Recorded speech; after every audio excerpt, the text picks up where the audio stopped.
Welcome back. Mui Han here with Elephant in the Room. So sorry, I was running back to back. Let me go to the opening reel while waiting for my two guests to board. All right. So see you soon.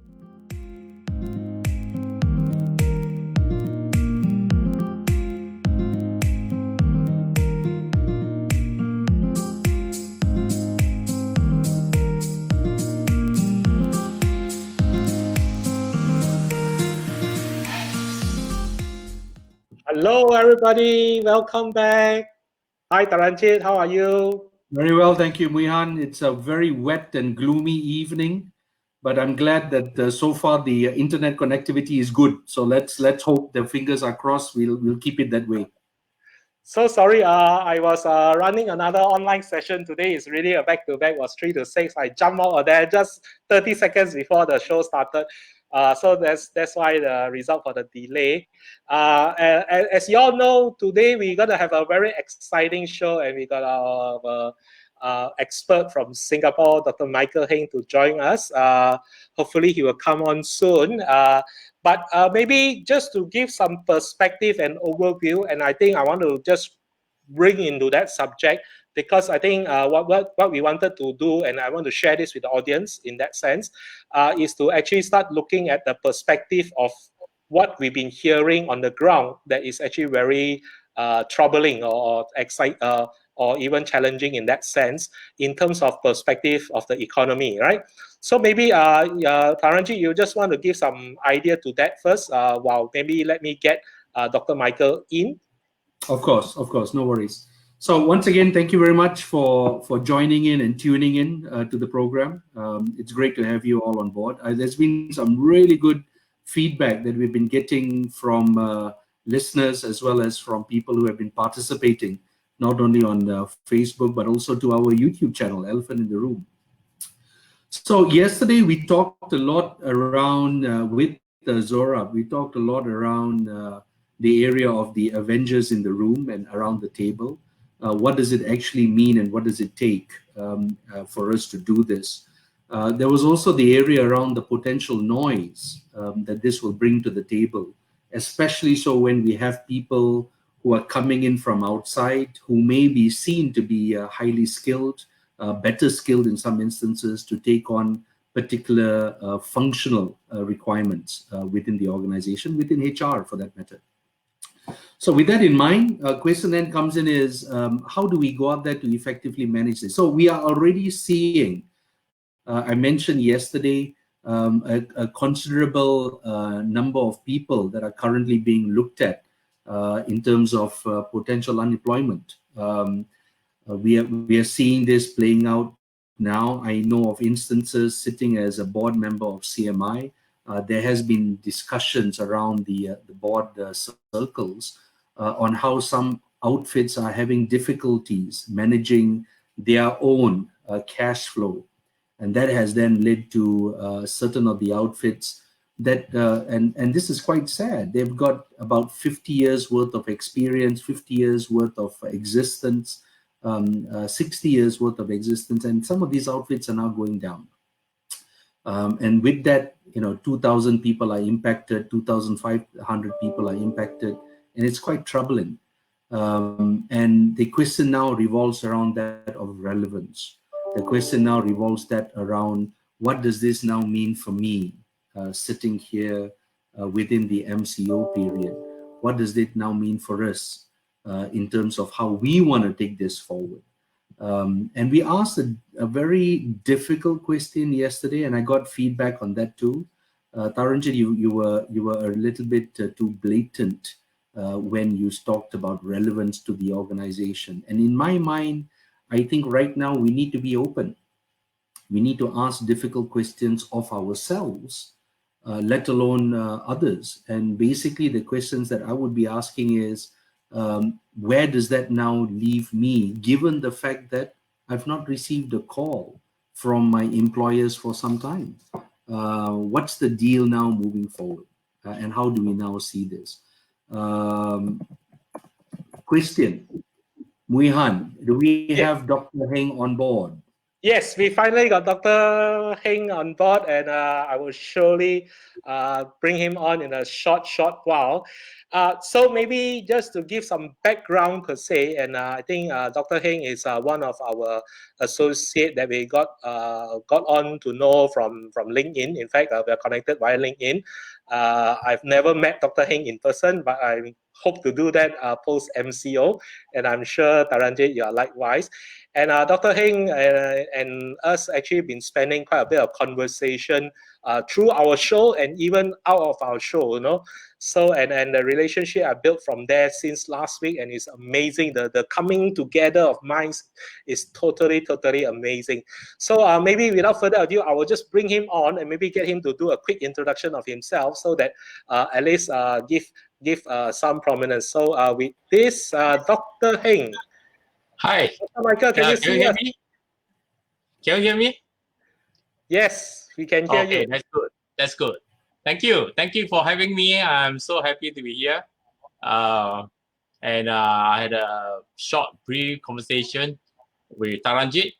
Okay. I'm a management consultant, practice in Singapore. Basically, my company is a human resource consulting company.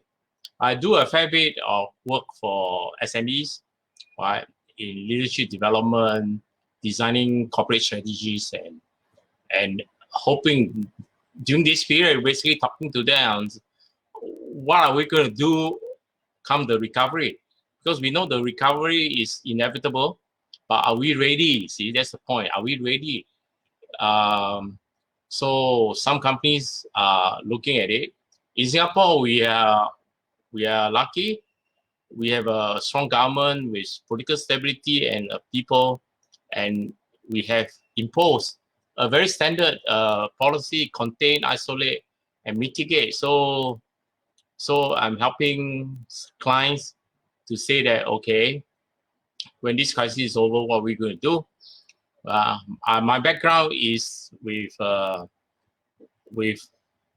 corporate strategy, human resource management, right? I have more than 35 years working for local and foreign multinationals, right?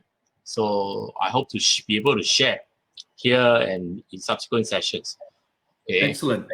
With a hands-on measures, not just talking about theory. Okay. Thank you, sir. Thank you. And that's a really good insight. So Dr. Heng has over 30 years worth of experience from academic as well as practitioners' perspective, which is absolutely brilliant.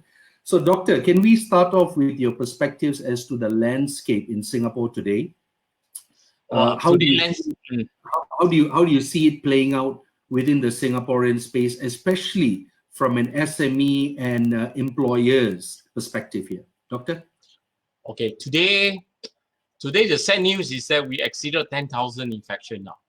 Okay, today itself is 1,016, and 15 are Singaporeans, right? Which means that almost 1,000 plus per day now foreign workers. The good news is that we know where they are. These foreign workers come from about 19 dormitories. Okay, now we have about 43 foreign workers dormitory taking care of 200,000 workers. Not all of them are impacted. The ministry have identified only 19 of them. So we know every day for the next few days, 1,000 plus is going to happen. Why is it so fast? Because we have aggressive testing, and so we find out faster, right? Okay. Now, the government has also announced that from last night, all foreign workers will be confined to their dormitories, which means most of the companies who are not in essential industry will close. Okay. And this has implication because many of the industry don't just employ foreign workers, they also employ locals. And that brings us to say those companies that were partially open, right? What they're going to do now, now basically they have to close, right? What they're going to do after this? Local employees ask the question. Foreign employees have assurance that they will not be sacked. They still get a pay, so they get sent home. The government will look after them. They stay in the dormitory. they have food, water, and everything. Okay, they just practice social distancing. That's for foreign workers. After the crisis, some may go back, right? Others may stay. But the challenge is for our local employees and local employers, right? For sure, COVID will return, right? The question is, for the next 100 days, we're going to sit down and bosses need to ask themselves, what business are they going to, because the suppliers are being affected and may be gone. They may not come back. Your customers are gone. Okay, they may not come back. Okay. And the second point is about your employees. You will realize that you actually need less employees than you had. There are a lot of things you ask them to do before actually you don't have to do. Right? When you think of it. So actually it's almost resizing, okay, of your company. How are we going to do that? Okay, these are very real questions. Who are going to retain? Now, you would like to retain a lot of people, a lot of employees who are loyal to you. Now, you want to retrain them. Retain them in what new skills, you know? Bosses themselves have to ask themselves, what new scenarios they can have. Now, they have the next 60 to 100 days to think of new scenarios for their company. So can I ask you, Doc, do you have any estimations of what type of impact to the employment market this is going to have? If we go by 2007, the layoff was huge among what we call the PMET, okay, the professional, managerial, executives, and technical. Okay, I think this time it will be the same. The more junior workers probably are more flexible to gain employment. They are more junior, have generic skills. But the executive, mid-level executives and managers, for example, right, may find it difficult. Even if they go back to work, they may not stay long. Okay, maybe after the end of the year, they get retrenched. Okay, the ministry, of course, will make sure that for this year, everybody keep their job. Okay, but you cannot keep your job because after the government assistance on payroll relief and subsidies are over, you got to make enough money to pay for your people. Yes. Okay. Now, so during this period, employment is going to be really, really bad. Okay, Singapore employment has always been in the 1-2%. Okay, which is very small. But for the PMET, those who were laid off in 2007, very few actually regain jobs of comparable terms and conditions. Okay, some try to do freelancer consultant, but they don't have such skills. They may have 30 years as a logistics manager, but they could not become a logistics consultant. Okay, it's a very different skill set. We know that, and you could be 20 years as a management HR manager, but you couldn't become a HR consultant. No, okay. Absolutely. So this then sorry sir, I didn't mean to interrupt. This then begs the question that we started a couple of days back, and you raised this. I remember you raising this in one of the discussion points around the area of job security and income security. Yes. And that whole income stability discussion was, I think, very relevant at that point, and it still is. What are your views around that, and how do you see this playing out in Singapore? I think the income security now becomes more important than the job security. So there must be a possibility for an employee to say, I need to have more than one job. Okay, maybe I have 2 part-time jobs. So if I lose one job, I may have others. And in any case, 2 part-time jobs pay more than 1 full-time job anyway. Right? So that's important. They need to see themselves not just as employees, but as a talent. So if I'm a talent, then the question is, what can I offer? How can I make an impact? How can I make a difference? Okay, so that really calls for innovation. How can I innovate in my job so that my boss will always see my usefulness, right? Instead of just shuffling papers and all that. So a mindset change also must happen in the employees. Okay, there's no more business as usual. They Yes. must. Okay, because COVID will return, and this time bosses will think that maybe if I lay you off, you may not come back. You know, I think by the end of the year, some bosses may shut down their business. You know, okay, right. So it's not so much the recovery which we know will happen. This additional 1 month is really for us a last ditch. It's a frontier. For me, it's a final battle. Okay. Absolutely. The foreign workers Absolutely. situation will ease completely. Okay. But then what happened after that is how do we recover? The opening up is going to be piecemeal, stage by stage. But how? How do bosses open up the company? Who do you want to engage first? Okay. Yep. Right. So cash flow is going to be impacted. Okay. The government has given substantial assistance to employers. Okay. But that will not last beyond 3 or 4 months. Then what next? Okay. So these are very key questions now. They need what we discuss here as facilitators to think about. Maybe in this program, we may take on a few employers to say, okay, what are some of the questions that's going through your head? Yeah, we can share what some of the clients have been asking. Okay, but nothing Good, like good. real employers, you know, to ask the question, and some of us can chip in with some answers. Yeah. Yes, precisely, Doctor.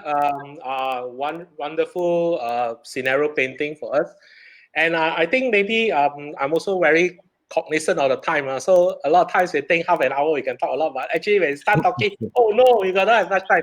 So before I move on to my question, I just want to have a great shout out to Ted. Ted is Gion, my good friend. Thank you for tuning in. We also have Zorab again. Hi Zorab. Okay. Hi, And Zorab. as well as Ranjit. Ranjit is watching from Lekker. Well, welcome to the show. All right. I want to quickly jump into this question, and I think it's very pertinent because good to host you from Singapore, and also you got the Singaporean point of view. I want to ask this question about Malaysians working in Singapore because we have a lot of them there in that sense. And maybe if you can give maybe 1 or 2 pointers, what do you think will happen to this particular group of people? Because it cut across both maybe more blue collar all the way up to white collar in that sense for Malaysians, and we got a big population in Singapore per se. Maybe 1 or 2 things you think that will happen, and at the same time when you say that 1 or 2 things, what are the things that you think they, as Malaysians working in Singapore, what can they do differently to minimize the impact?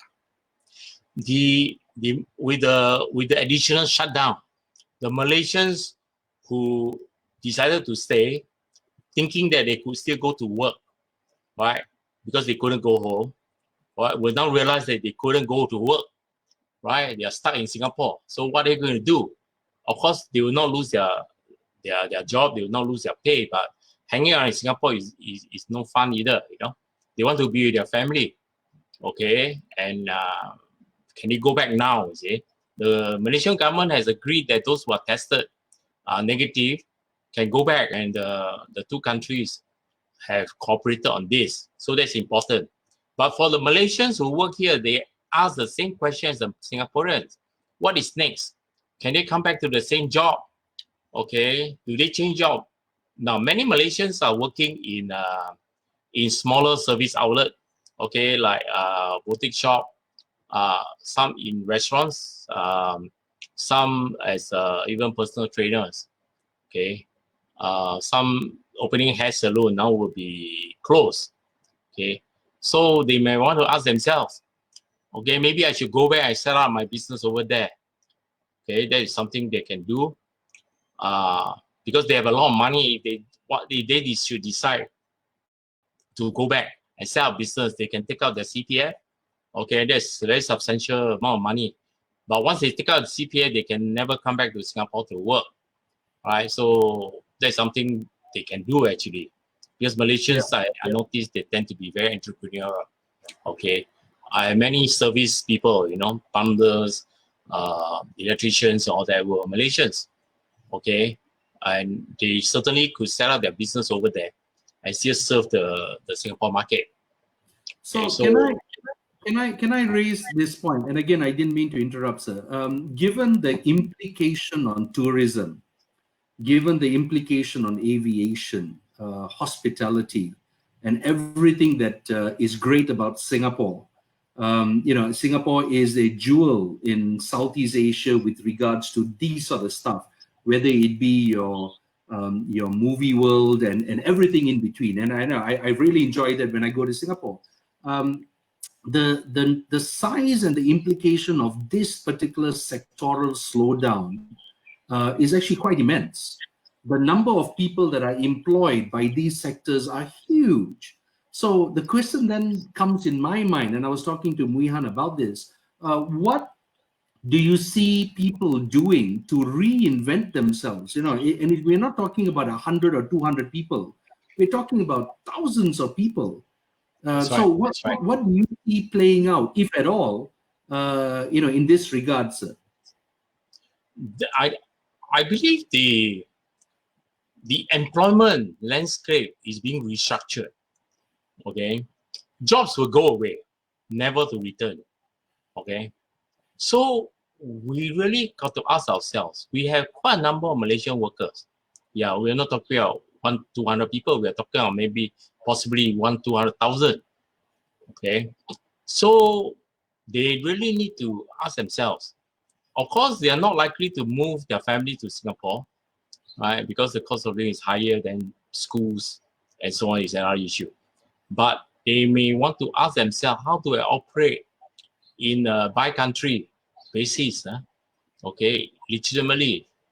And again, income security will be the key thing for them to look at. Okay, right? How strong will the Malaysian economy be, right? Because you look at it, oil price has plunged. How about palm oil? Okay, right? And all those issues. Of course, Malaysia itself is complicated by other social political issues. Okay, but the employment landscape is not very good for those who are working in Singapore for many years. They also have to ask themselves, what's the second generation Malaysians?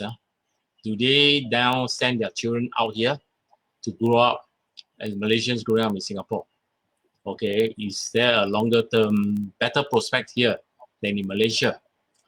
Personally, I think the prospect in Malaysia in the long term is very good because you have natural resources, you are big, you have more opportunities and so on, And given the current G2G relationship between Singapore and Malaysia. So are you suggesting they should come back? It sounds like you're suggesting they should come back. I think I could go to Malaysia and live like king, man. Yeah, seriously, I think it is possible to enjoy what could be enjoyed if the two countries were one, not to actually make one, right? But from an employment cut across border. My provision of services cut across border. I go to Malaysia to conduct training programs also, right? I know our Malaysians consultants come over here to conduct programs. Okay, in the level of expertise in many of the whether it's HR, finance, and all that are comparable. The education level, you guys, we all attended same global schools, Okay, so actually, if we synergize, we become borderless as far as Johor and Singapore is concerned, Okay. Yeah.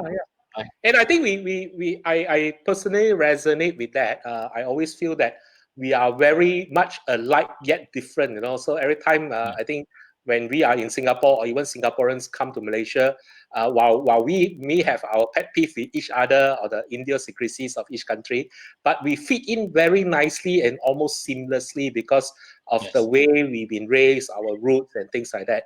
And I will agree with you. In moving forward, it is actually very critical and crucial for people, both sides of the causeway, to start thinking, actually, we are no longer different in a lot of matters. Why not we start more synergies and collaboration to look at the bigger problem? Because I think at this juncture, working together is very, very critical. And if we are just focusing on ourselves, we will never survive this onslaught per se. As much as we like to talk, I just look at the time. Oh, We have gone down 25 minutes, and it's time to wrap up. And I think Taranjeet have preempted this earlier, even yesterday, to say that we believe that we need to host you again, maybe sometime soon, next week or so. Maybe just concluding thoughts from Taranjeet, and maybe we can ask you to come in right after Taranjeet, right? Sure. So thank you, Mui Han, and thank you, Doc. I think there are 2 or 3 things that really resonate with me. One is around the implication of the uncertainty, the fact that in Singapore, and I'm talking about it from a Singaporean perspective, and it resonates with us here as well. The sectors that are most impactful are those that are in the tourism side, those that are in the aviation, hospitality. We have that here too. All our our Genting Highlands and all those sort of stuff is now immensely impacted. So the issue now around how do we reframe ourselves. The second one that comes across now is the area around the cooperation and the coordination between maybe a G to G, as rightly pointed out by Mui Han. It's not about self, but it's about us. Self, and we've seen this, being on your own has not stopped the flow of COVID. What does happen here is how can we work together to arrest the development in this regard. So these are the 2 fundamental things that I've taken out. We have not talked about things around wages. We have not talked about things around that. But Mui Han, back to you. We will certainly be stronger together, united. Okay, and we synergize our skills, okay, and we can work out some new ways of working together. Okay, we can deal with each other's problem. You have increased unemployment, we have increased unemployment. Those, you can find employment both sides. Okay, and that would be a really big plus point. Yes, okay. Indeed. We have come to the end of the show, and also wanted to maybe just quick shout out to a few people here. Angeline, thanks for tuning in. Thank you for your support. Love it. We also have Valley Nigo Tay. Hopefully I pronounce your name right. I think she knows you, Doctor. She's been following you quite a bit. Thank you for tuning into the show. We also have Vertical, Verma Colley. All right. Thank you for tuning in. So I wanted to say that tomorrow we have another exciting guest. Let me just pull the screen up so that we wanted to introduce our guest tomorrow. So for tomorrow purposes, we are actually bringing on Mr. Hira Singh, okay, who is a very respectable gentleman in our HR community. And Hira recently put down a piece on LinkedIn to talk about the downsizing exercise checklist, right? More geared towards organization. And we wanted to bring him on board to really discuss and debate maybe a few points in his checklist, as well as to tap his brain on moving forward in that sense, okay? So with that, thank you very much, everybody, for coming on. I really appreciate it. Thank you, Dr. Michael. Yeah, one last word from you, maybe Taranjeet. Yes, sure. So I would like to actually thank those who have joined us. We've got Ranjit from Malacca, Vertica, a very dear friend and a working colleague from India. Thank you so much for giving us your time and for spending this half an hour with us. And here's to more of these half an hours moving forward. Thank you, guys. Okay, see you tomorrow. Bye. Bye-bye.